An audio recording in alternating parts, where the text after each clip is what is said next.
How's it going, guys? Bringer Platoon here, and welcome back to another great game in World of Tanks Console Edition post-update 6.0.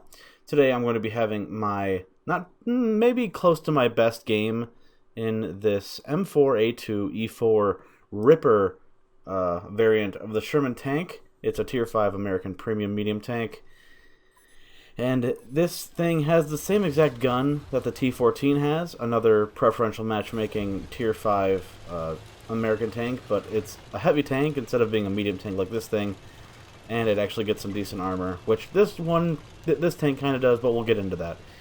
75mm gun, it's got 92mm of standard AP pen, and then you get the 127 boo premium APCR pen, which both deal 110 damage on average per pen.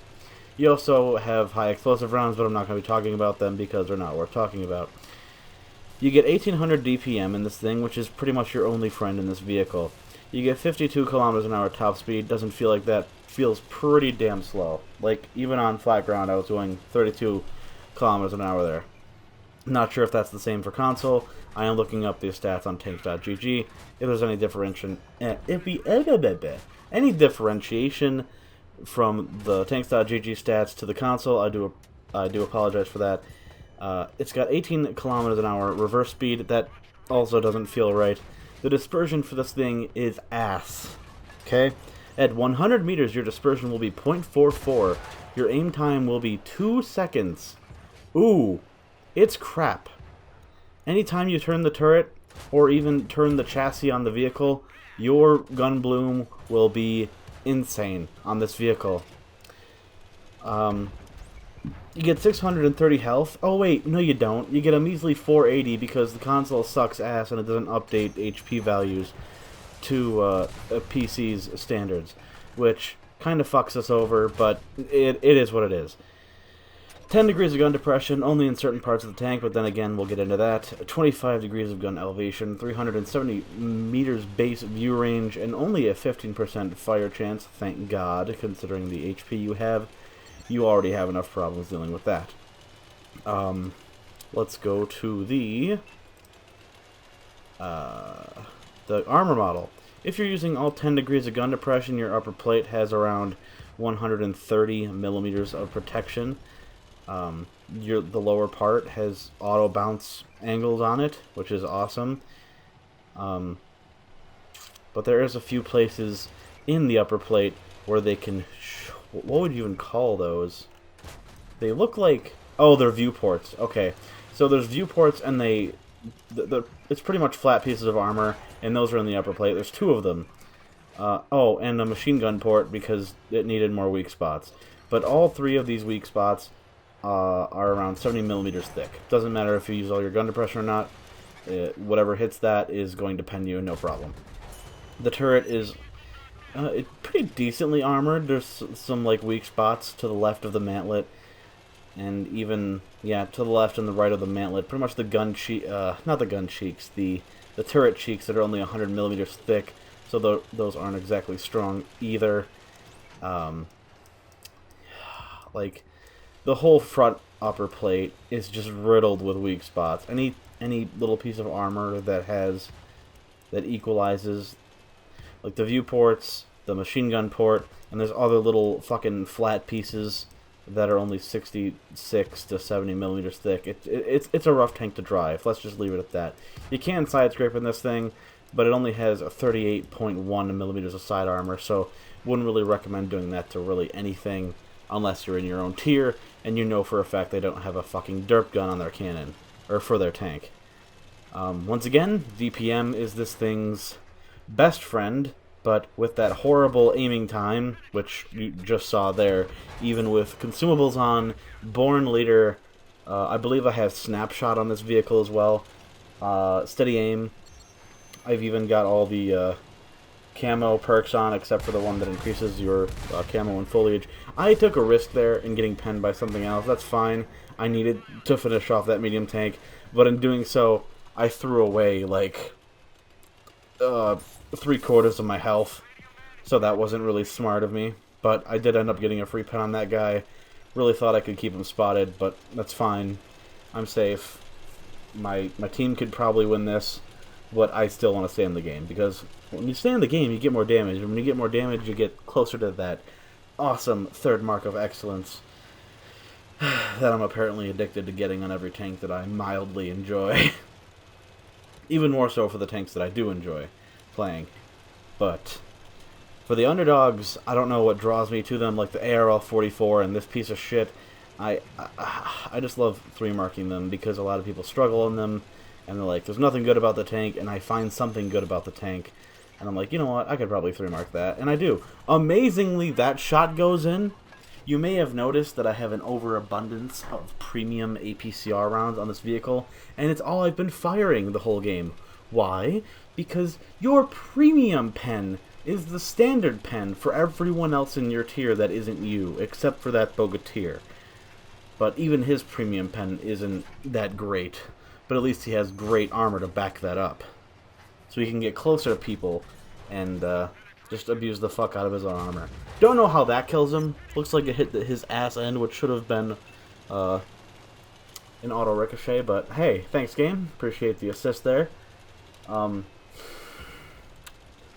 Another great thing about this tank is the base view range that you get, 370, if that's even accurate to the console edition as well. You can max that out with optics, which I do have on this vehicle, and to help out with your DPM even further, you can put on a rammer. Pretty sure this thing doesn't have a stabilizer on it, so I think it's the equipment that I have. We'll see at the end of this game, but regardless, I'm going to tell you now anyway. Optics, gun rammer, I think.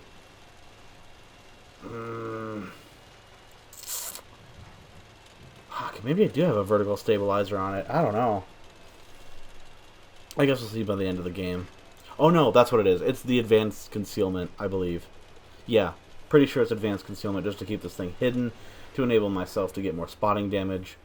And yeah, that helps out with the mark a little bit. And every time you're in a bush like this, and you want to spot for your team, just stay still, don't fire. Obviously, there's nothing to fire at. But maybe throw up your consumables while you're in a bush to increase your view range 15% and maybe see a little bit further, and maybe that view range will be just enough to see something that was hidden before you had the consumables activated. But you only have them activated for 30 seconds, so make those seconds count. Fire as much as you possibly can without putting your HP too much at risk, like I am right now. If anything hits me twice, besides that Matilda that has really low alpha, then I'm SOL. He's ammo racked. I could probably floor it after him, but the hill is way too steep here, so I'm going to have to go all the way around. But there's also 2 other mediums still alive. And apparently, I don't know it yet. Wait for it. I think they start... Yep, there we go. They're starting to cap the base. So 2 of those mediums decided to go to the base. And the Matilda down in H2, or sorry, H1? H1, has been there the whole game. Or he was sniping on the ridge in, like, the J line and then just moved up a little bit. I could have died here if they both focused me, the 2 mediums, but luckily I just used my gun depression to aim at the Matilda because they're a little bit distracted by that other guy, and thanks to their low alpha guns, despite firing very, very quickly, it takes them time to deal with any targets that they're dealing with before me. So that's good. That other guy had them distracted. Kudos to him. Thank you for providing that distraction, Mr. Light Tank. Do appreciate that. And I've had enough of this Matilda's hiding. So, much like this other medium tank, I'm just going to say fuck it and gung-ho right to the guy, because our light tank is capping, for some reason, instead of actually spotting the other guy. And the Matilda is just chilling there, that's fine. His... Like, I bounced a shell there.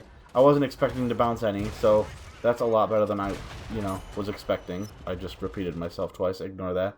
But luckily, RNG favors me enough to let my shells go in, despite my gun bloom being absolutely terrible there. But without the premium, I probably would have bounced a few rounds, even if it was completely on its side, because RNG likes to fuck me. But even in a tier 5 vehicle with terrible pen, terrible armor, and just not a great HP pool for the tier, I managed to get myself 3K combined, with 90% of the damage being base damage. Once again, topping the team. And there's the third mark of excellence. Very fantastic. I know the paint job is cringe, but, you know, you deal with it. I think I actually got this as a free tank. Maybe? No, I take that back. I bought it. I'll swallow my pride and admit it.